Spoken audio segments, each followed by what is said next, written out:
कि देखकर गुलाब का फूल हाथ में कह गया टोकरी वाला कि तू करता रह जाएगा एक तरफा मोहब्बत मेरे यारो, कि तू करता रह जाएगा एक तरफा मोहब्बत यारो, उसे ले जाएगा कोई सरकारी नौकरी वाला। तो आइए 12th इंग्लिश का प्रो सेक्शन का एक most important chapter song of my self. What is the real meaning of song of my self? A song which is applicable and apply for themselves, himself, you can say depend on self। एक ऐसा गाना है जो खुद के बारे में कवि ने अपने एक्सप्रेस किया है कि इन्होंने इस स्टोरी में बताया है, इस पोएम में यह बताया है कि अपने आप को खुश रखने के लिए, कि अपने आप को खुश रखने के लिए किसी की भी ज़रूरत नहीं है।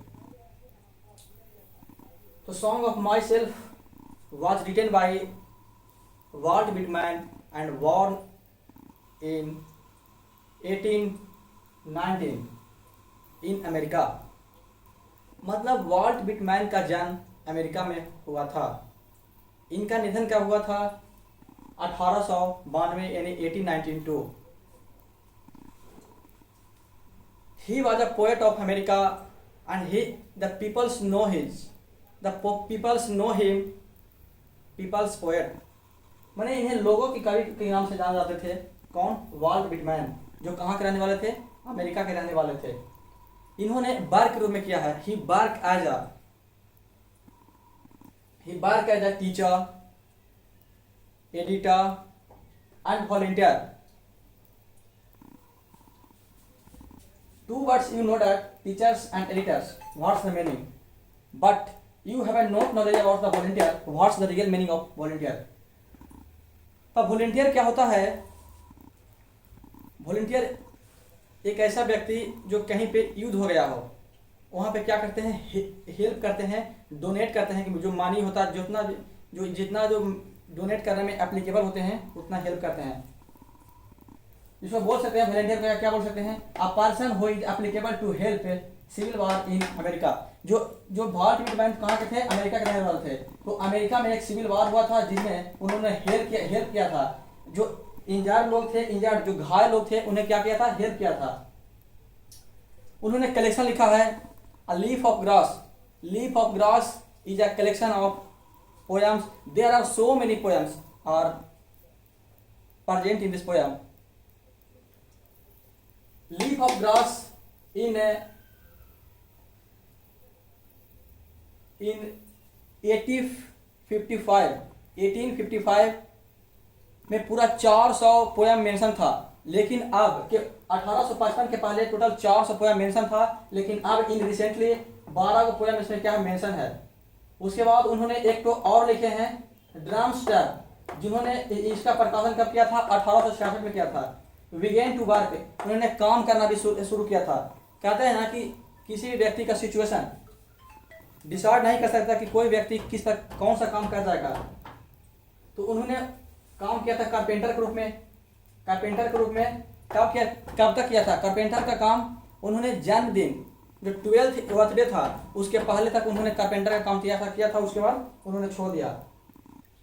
In this chapter poet wants to say the audience the express in this chapter universal brotherhood। इन्होंने भाईचारा के बारे में बहुत ही अच्छे से एक्सप्लेन किया है कि हम सभी को मिलकर जुलकर एक दूसरे से रहना चाहिए। चाहे तो अच्छा काम में किसी व्यक्ति को साथ देना चाहिए और बुरा काम में किसी व्यक्ति से दूर जाना चाहिए। लेकिन इन्होंने ये बताया है कि चाहे तो काम अच्छा हो चाहे तो काम बुरा हो, डजेंट मैटर, ये मैटर नहीं करता है। लेकिन जब हमें कहीं पे एक्सप्रेस करने का बात आ जाए, मतलब बोलने का बात आ जाए, तो वहाँ से हमें नहीं हटना चाहिए। जी हाँ, अच्छाई हो अच्छाई बोलेंगे, गलत है तो गलत में बोलेंगे। इन्होंने इसके बारे में एक्सप्लेन किया है।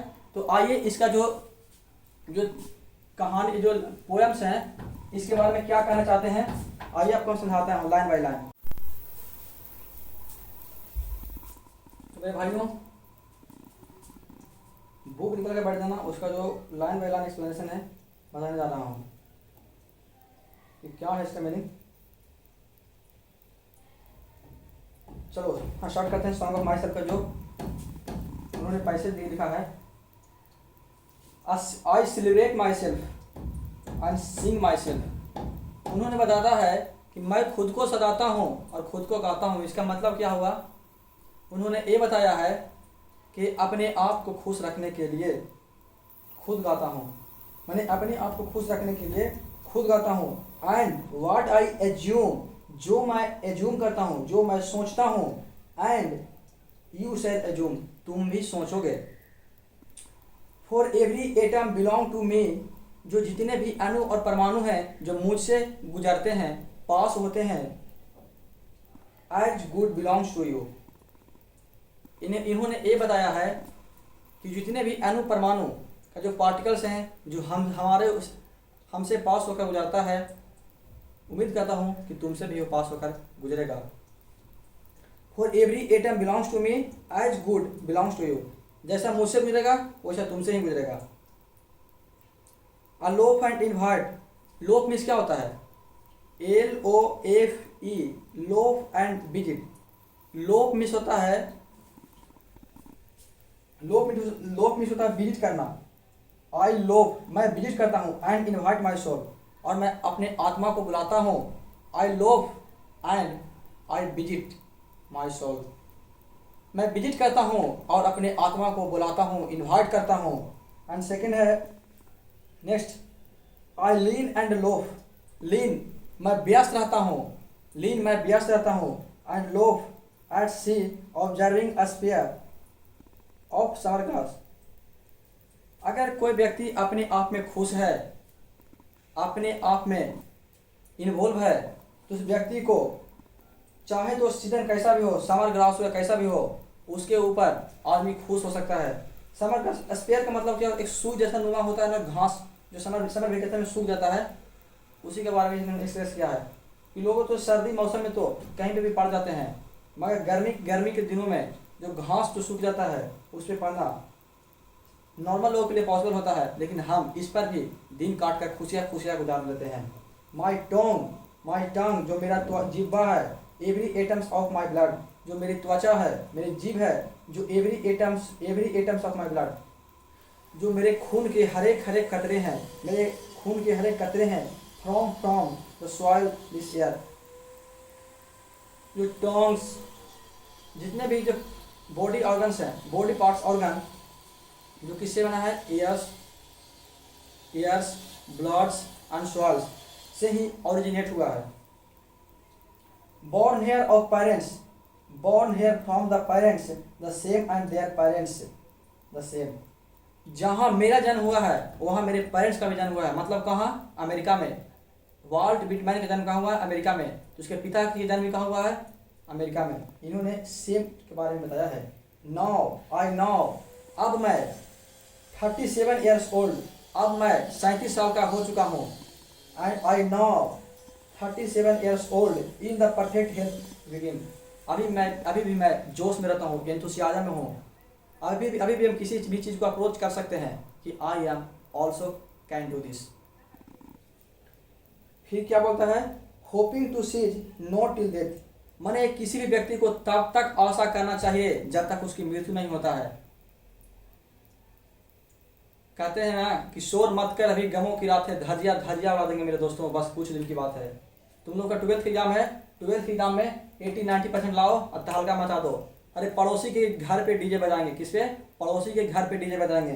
तो ये कहता है hoping to cease not till death, मतलब किसी भी व्यक्ति को तब तक उम्मीद रखना चाहिए जब तक उसकी मृत्यु नहीं होती है। फिर नेक्स्ट क्या है? Creeds and schools in एवेंस, creeds and schools in एवेंस। Creeds में क्या होता है? क्रीड्स में क्या होता है? रिलीजन। क्रीड्स में क्या होता है? रिलीजन, धर्म। एंड स्कूल्स में क्या होता है? आचरण, जो किसी व्यक्ति का व्यवहार होता है। आचरण और रिलीजन को कभी हम चेंज नहीं कर सकते हैं। विचारधारा, आचरण का मतलब क्या हुआ? विचारधारा। क्रीड्स एंड स्कूल, क्रीड्स में क्या होता है? रिलीजन, धर्म होते हैं। स्कूल में क्या होता है? विचारधारा। इन अवेंस